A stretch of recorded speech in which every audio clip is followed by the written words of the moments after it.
One of the earliest telenovelas produced on Philippine television was entitled Gulong ng Palad.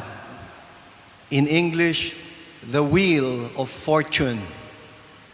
Back when the veteran actors like Janice de Belen and Romnick Sarmenta, who played lead roles in this TV series, were still children.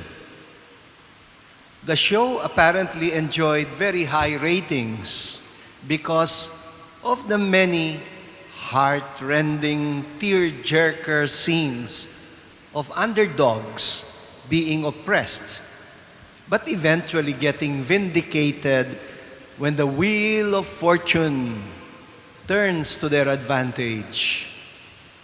Listen to what the theme song of that telenovela says.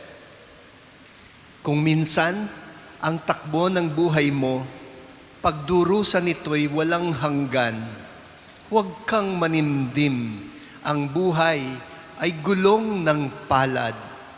Ang kandungan, ang kapalaran, kung minsan nasa ilalim, kung minsan nasa ibabaw. My rough translation in English is this: when your life seems like a never-ending chain of miseries, don't despair. Life is but a wheel of fortune. Such is fate when it falls on your lap. Sometimes you're up above, and sometimes you're down below. You know, in a parish recollection, after quoting this song, I asked the people if they believed that life was a wheel of fortune. I was taken aback when they answered yes, almost in unison. Because I was surprised, one of them posed back the question to me. You don't believe that it is true, Bishop? And I said, of course I don't. It is too fatalistic. It is practically like saying there is no God. If things are just automatic, sometimes you're up and sometimes you're down. Where is God there? Today's gospel actually sounds like gulong ng palad, wheel of fortune.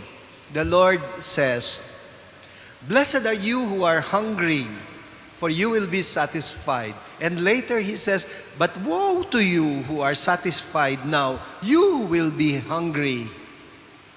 Blessed are you who are weeping now, for you will laugh. But woe to you who laugh now, for you shall weep. Well, unlike in the Gospel of St. Matthew, where we encounter the more popular 8 Beatitudes, here in St. Luke, you have them divided into 2 clusters, 2 groups of 4 statements each. On the one hand, you have the 4 blessings or Beatitudes. And on the other hand, the 4 corresponding curses or maledictions.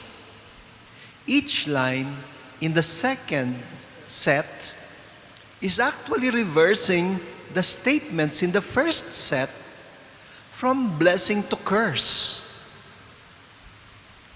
But how come I disagree with the thought that St. Luke is just following the same superstitious concept of the wheel of fortune, turning upside down and downside up? Well, because these blessings and curses are found in the same gospel that gave us the famous canticle of Mary, known as the Magnificat. And there, St. Luke portrays Mary pronouncing an oracle of hope or salvation about a coming time when the Almighty will cast down the mighty from their thrones, and He will lift up the lowly. When He will fill the hungry with good things, and the rich He will send away empty. Wow. You would surely remember that I have shared some thoughts on this already. Even Jose Rizal had raised this issue in his El Filibusterismo when he said, why independence if the slaves of today will just be the tyrants of tomorrow? It means for as long as the oppressed simply imitate the consciousness of their oppressors, you cannot call that a revolution. For as long as the people remain in a kind of persecution complex that can imagine change as nothing short of a mere reversal of fortunes, there is no way that they can grow from victims to victors. St. Luke is actually not original with the words uttered by Mary in the Magnificat. He is borrowing most of the lines from the Song of Hannah, the mother of Samuel, in the first book of Samuel, chapter 2, verses 4 to 9. And since it is stated more elaborately in the first book of Samuel, let us quote it from there. It says, listen, the bows of the mighty are broken, while those who are weak gird on strength. The well-fed hire themselves out for bread, while the hungry no longer have to toil. The Lord makes poor and makes rich. He humbles, He also exalts. He raises the needy from the dust. From the ash heap, He lifts up the poor to seat them with nobles and to make a glorious throne their heritage.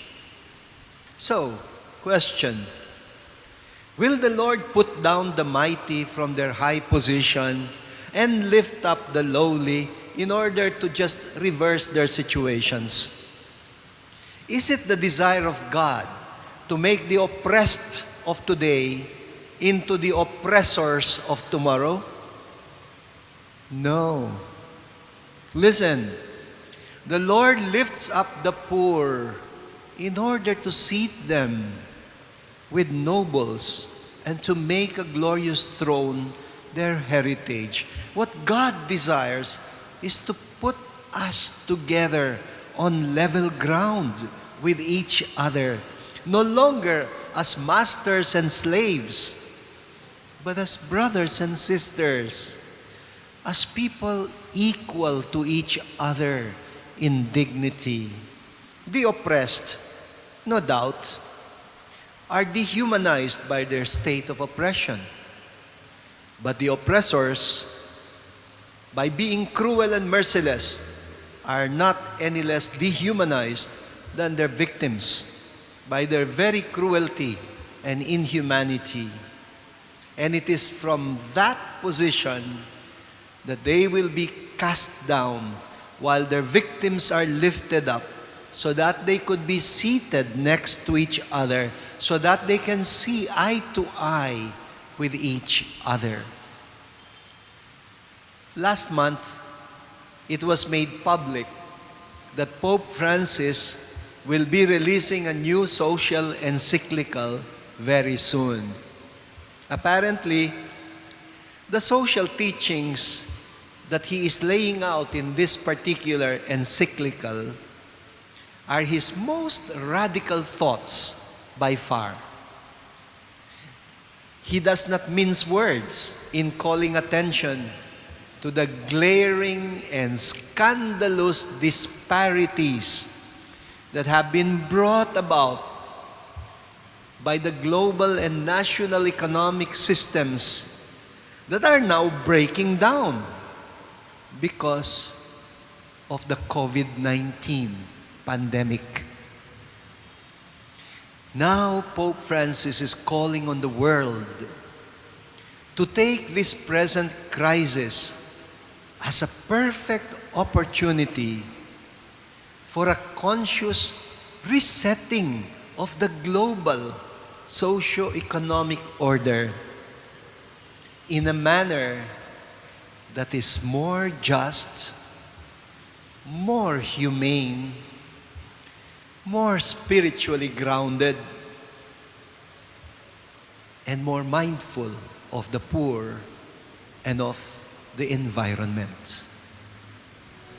Minsan ang takbo ng buhay mo, pagdurusan ito'y walang hanggan.